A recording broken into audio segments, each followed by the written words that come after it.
Ini ada soal yang pertama. Sigma 1 plus 2i pangkat n per n faktorial, di mana n bergerak dari 0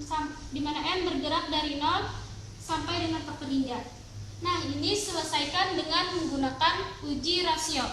Penyelesaiannya, kita misalkan n itu sama dengan n plus 1. Nah, setelah kita misalkan tadi n sama dengan n plus 1, maka limit 1 plus 2i pangkat n plus 1 per n plus 1 faktorial per 1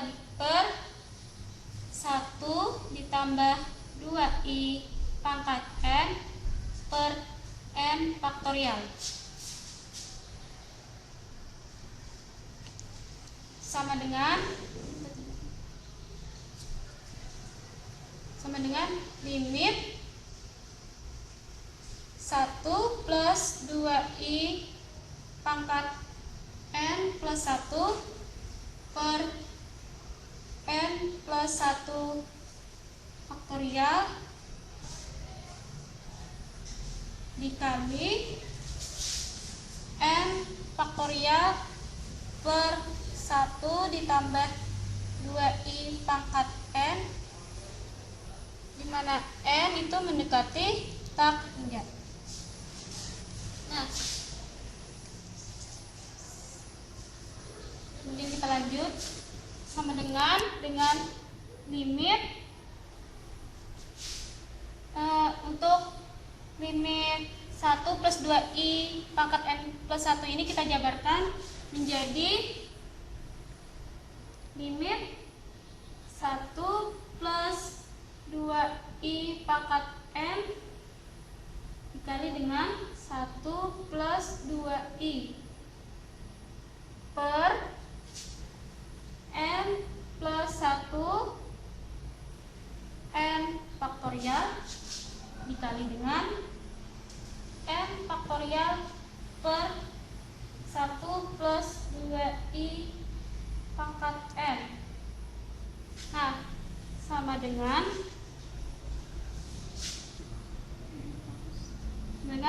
limit ini bisa kita coret, ini juga bisa kita coret, sehingga limit 1 plus 2i per n plus 1, di mana n mendekati tak hingga, sama dengan limit kita masukkan 1 per n plus 2i per n per n per n plus 1 per n mendekati tak hingga, ini sama dengan 1 per tak hingga ditambah 2i per tak hingga per 1 ditambah dengan 1 per tak hingga, sehingga didapat hasilnya 1 per tak hingga itu ada 0 plus 2i per tak hingga juga 0 per 1 ditambah dengan 1 per tak hingga sama dengan 0, sehingga hasilnya 0. Nah, karena soal ini digunakan dengan menggunakan uji rasio, maka P kurang dari 1. Sesuai dengan teorema uji rasio tadi, jika P itu kurang dari 1, maka deret kompleks di atas ini berarti dia konvergen.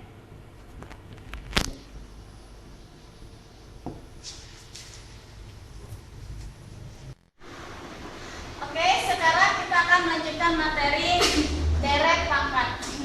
Nah, perhatikan, misalkan diketahui A1Z, A2Z, sampai ANZ dan seterusnya itu merupakan barisan fungsi dengan kubah kompleks Z yang terdefinisi pada daerah D. Kemudian kita bentuk barisan baru, misalkan S1Z, S2Z, sampai SNZ dan seterusnya dengan ketentuan S1Z sama dengan A1Z, S2Z sama dengan A2Z, sampai SN sama dengan ANZ dan seterusnya. Nah, diperoleh limit SNZ di mana N mendekati tak hingga itu sama dengan A1Z, A2Z sampai seterusnya, menghasilkan atau sama dengan sigma ANZ di mana N bergerak dari 1 sampai tak hingga. Bentuk sigma ANZ di mana N bergerak dari 1 sampai tak hingga ini disebut deret tak hingga. Dan dari fungsi deret tak hingga dari fungsi kompleks maksudnya. Fungsi A1Z, A2Z sampai seterusnya ini disebut suku-suku dari deret fungsi. Sedangkan S1Z, S2Z itu disebut jumlah bagian dari deret fungsi. Untuk memperjelasnya, kita perhatikan contoh A, B, C. Di sini contoh A, sigma 1 per N pangkat 2 ditambah Z pangkat 2 di mana N bergerak dari 1 sampai tak hingga sama dengan 1 per 1 pangkat 2 ditambah Z pangkat 2. Satu ini diperoleh dari suku N yang bergerak dari 1 ditambah 1 per 2 pangkat 2 ditambah Z pangkat 2 sampai seterusnya. Begitu juga dengan contoh B dan C. Ya, bisa perhatikan. Kemudian dari contoh tersebut kita peroleh bentuk umum deret pangkat atau deret kuasa adalah sebagai berikut. Sigma AN Z dikurang Z 0 pangkat N di mana N bergerak dari 0 sampai tak hingga.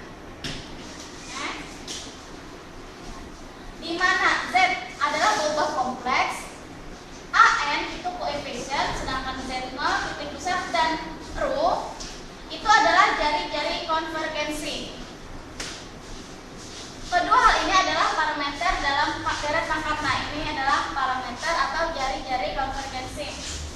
Ada dua cara dalam mencari Rho, yaitu yang pertama dengan menggunakan formula Cauchy-Hadamard, yaitu limit dari nilai mutlak AN per nilai mutlak dari AN plus 1 di mana N bergerak, di mana N mendekati tak hingga itu sama dengan Rho. Atau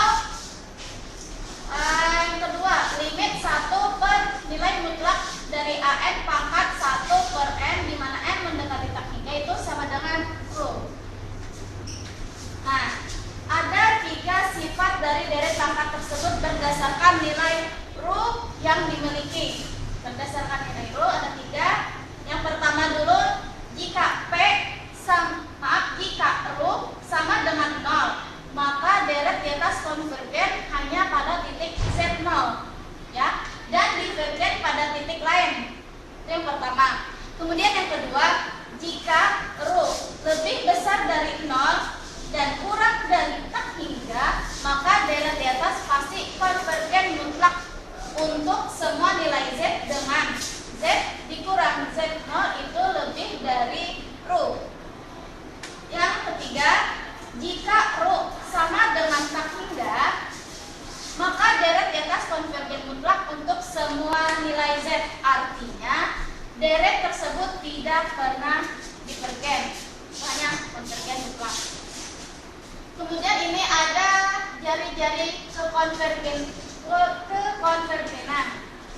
Apabila deret sigma AN dikali Z kurang Z0 pangkat N di mana N bergerak dari 0 sampai tak hingga itu konvergen untuk Z di dalam lingkaran yang berjari-jari R dengan pusat A, yaitu nilai mutlak Z dikurang A kurang dari R dan divergen untuk Z, dan divergen untuk nilai mutlak dari Z dikurang A itu lebih besar dari R, maka R disebut jari-jari kekonvergenan, dan lingkaran nilai mutlak dari Z dikurang A itu sama dengan R disebut lingkaran kekonvergenan. Ini ada teoremanya.